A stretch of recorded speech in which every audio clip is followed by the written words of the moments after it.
toutes et à tous ma team Kiefer, j'espère que vous allez bien. Aujourd'hui pour cette nouvelle vidéo, on se retrouve pour le résumé complet de l'étape 13 du Tour d'Espagne 2020, la Vuelta. Une étape qui reliait Muros au Mirador de Hezaro d'Umbria contre la montée individuelle de 33,7 km.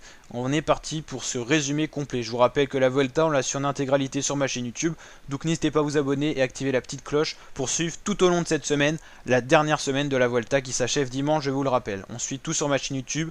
Le matin, présentation complète de l'étape. L'après-midi, c'est le résumé complet. Après l'étape, bien sûr. Et puis, des fois, il y a des lives qui peuvent survenir lors de différentes étapes.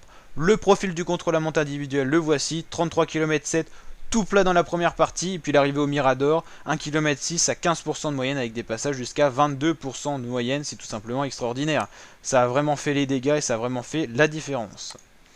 Au niveau de tous les coureurs, on a eu de très bonnes performances françaises. Rémi Cavagna qui a tenu le premier temps un certain temps. Ensuite, très bonne performance de Bruno Amirail. On a surtout été surpris par un coureur, c'est tout simplement l'américain de la formation CCC qui a longtemps tenu la victoire d'étape en ses mains, en la personne de William Barta de la CCC Team qui a fait un temps exceptionnel.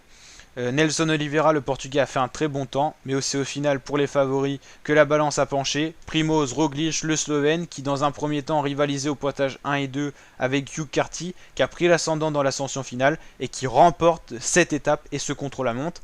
Non seulement il remporte l'étape, mais non seulement il va porter le maillot rouge de Carapaz. Il a réussi à lui prendre, tout simplement.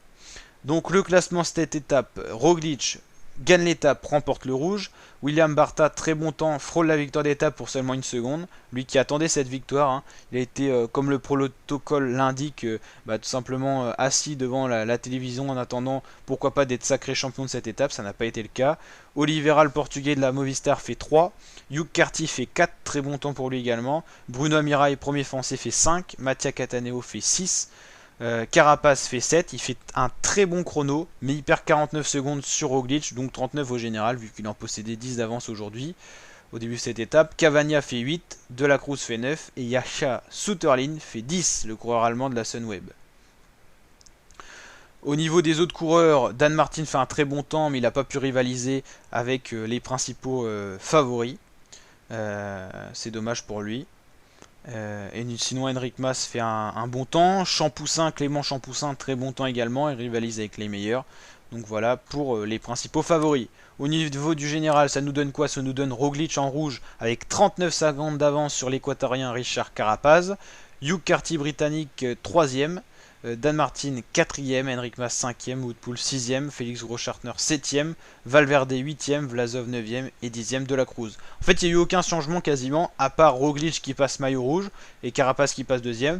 Hugh Carty reste 3ème, Dan Martin reste 4ème, et c'est plutôt au niveau du temps, des écarts, que ça s'est bien, bougé en fait, tout simplement.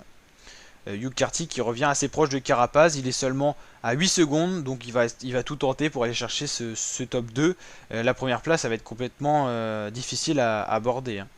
David Gaudu reste 12ème au général, il reste le premier français, et Guillaume Martin, deuxième français, 16ème au général. Au niveau des autres classements, Roglic reste en vert, donc il possède maillot rouge et maillot vert, avec une bonne avance sur Carapaz et Dan Martin.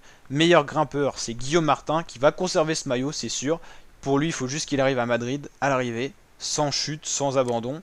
Maillot blanc, c'est Henrik Mas, c'est pareil, 5,25 d'avance sur Vlasov. Il faudrait vraiment une terrible défaillance pour qu'il perde ce maillot blanc, l'Espagnol.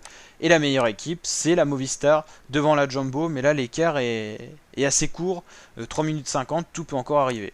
N'hésitez pas à liker la vidéo si elle vous a plu, et à vous abonner à ma chaîne YouTube pour d'autres vidéos et suivre cette Vuelta. Allez, ciao mes fratés!